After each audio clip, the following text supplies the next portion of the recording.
Argen Majitov, Senior, Angeme.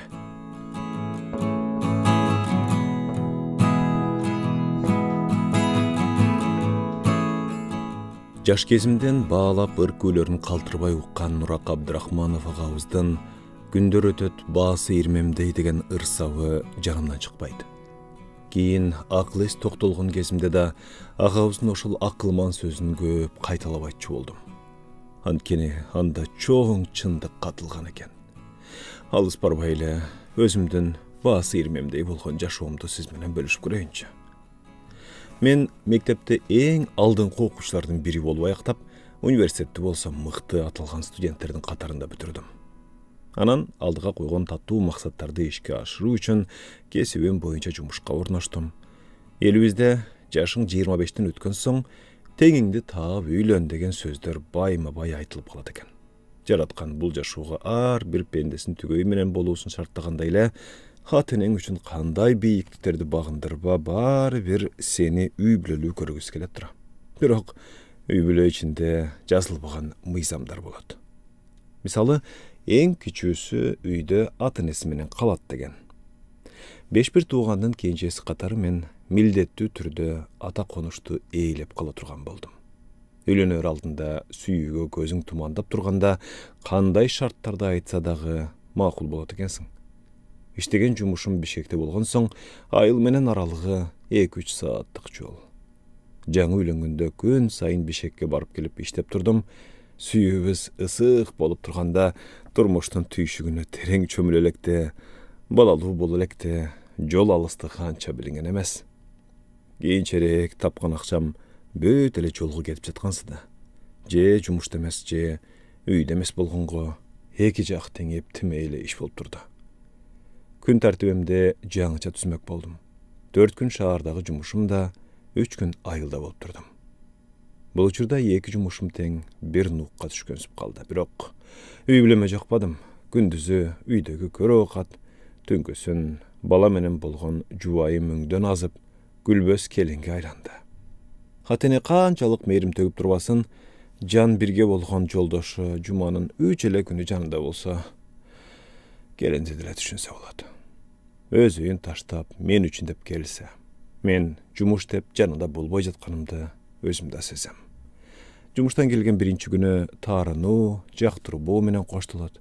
Экинчи күнү жашообуз өз нугуна түшүп, жубайымды үй жумуштарынан бир аз бошотуп жардамдашканга көңүлү көтөрүңкү, үй ичинде атмосфера сонун. Жекшемби күнү мен кете турган адам болуп камынып калам. Эми кетесиң да дегенсип, аялымдын кабагы ачылбайт. Бала деген тамырчы болот эмеспи? Сезгенсип кетер күнү жанымдан чыкпайт. Ошентип жашоом татаалдашып эле бараткансыйт. Баягы таттуу сүйүү, бири-бириңе болгон ширин махаббат балаң эле арналып калгандай. Жаш кезден эле ортодогу мамилебиз мындай болсо, кийин аргасыздан бала үчүн эле жашап калабызго деп, ортодогу мамилени солгундатып алгым келбейт. Жумушу менен, бирок үй бүлө биринчи орунда болуш керек. Кудай таалам берем деген ырыскысын айылдан деле болсо берет деп жумушума кетүү арызын жаздым. Жан дүйнөң менен берилип кылган ишиңди жаныңдагылар, жетекчилер деле байкайт эмеспи? Кетиргилери келген жок. Качан келсең ордуң сакталуу деп чылуу узатышты. Көптөн бери айыл турмушунан алыстап калган соң, колдун учу менен кылып аткансып, жумушум окшошподу. Негизги кийген кийимим классика болуп, костюм көп кийип жүргөн эл арасында сеньор деген лакап ат жабышып калды. Улуу кичүү дебей бардыгына сылык учурашып, сиз деп кайрылсам, айылдагы эң тарбиялуу, сыйчыл адамыбыз ушул сеньор деп эле айылдын эрмегине айландым. Кайсы жерде жүрбө, элиң бөрү болсо бөрү бол, түлкү болсо түлкү бол деген бекерке эмес экен да. Мен жүрөгүмдө баягы эле аманмын. Эл алдында ар бир сүйлөгөн сөзүнө маани берип, керектүү жерлерин жазып калабы деген эл талабындагы адаммын. Айыл эле муну түшүнмөк беле.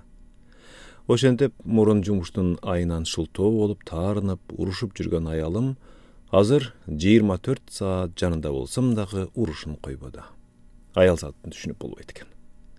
Турмуш түйшүгү адамды бат эле чүнчүтүп коет экен. Баягы атамдын 30 кою ошол эле бойдон 30. Eч bir özgörүү, aldıga болгон жылыш болбоду. Атын эме ушул 30 койду каратыш үчүн өмүрүмдүн жарымын арнаган жумушумдан кол жууттуңарбы? Мен эми өмүр бою айылда ушул 30 койдун чабаны болуп жүрө беремби? Деп башыма иш түшкөндө байма-бай айтчу болдум. Аялым экөөбүздүн ортобуздагы уруш дагы көбөйө баштады. Караганда ата-энең дагы тынчтыкты каалап калат эмеспи? Мен айылга көнүшүп, биротоло айылдык болгончо алар дагы жадап кеткендей болду. Мен айылга келгиче ата-энемдин колунда турган менден улуу "Сен менен эле жашайлы, аман бөлөгөстүү болуп калыптыр. Келиним көнүшүп кетти. Балам өзү жигин кошо албай койду. Өз ишин уланта берсин.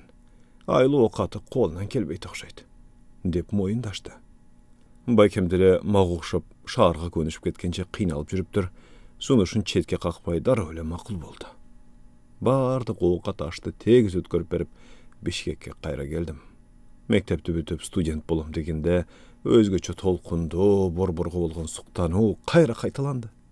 Мурункудай эле ойлоп, баягы жумушума келсем, эми биз сени 1-2 жылда келип калат экен десек, 10 жыл убакыт өтүп кетти. Жашоо күнүгө өзгөрүп атат. Мурдагы формаңызга, баягы тажрыйбага келгиче көп убакыт керектелет эмеспи? Өзүңүздөн сүйлөгөн сөзүңүздөн эле көрүнүп байкалып турат, деп мурун өзүм үйрөткөн, кол алдымда иштегендер жумушка албай койду. Азыр Бишкектеги жаңы курулуп келе жаткан конуштардын биринде жашайм. Ал үйдө дагы байкем салып келатып, бүтүрбөй айылга кеткен. Баягы жашоомдун бири жок. Мына ушундай.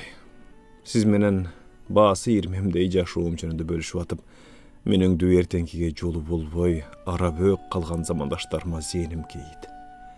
Рас, жарык дүйнөгө алып келген ата-энеме ким наразы болсун, бирок тилеп жүрүп тапкан балдары кийин кантип, каякта жашоо кечирет? Ага дагы ой чаргытып койсо деген үмүт көкүрөктөйт.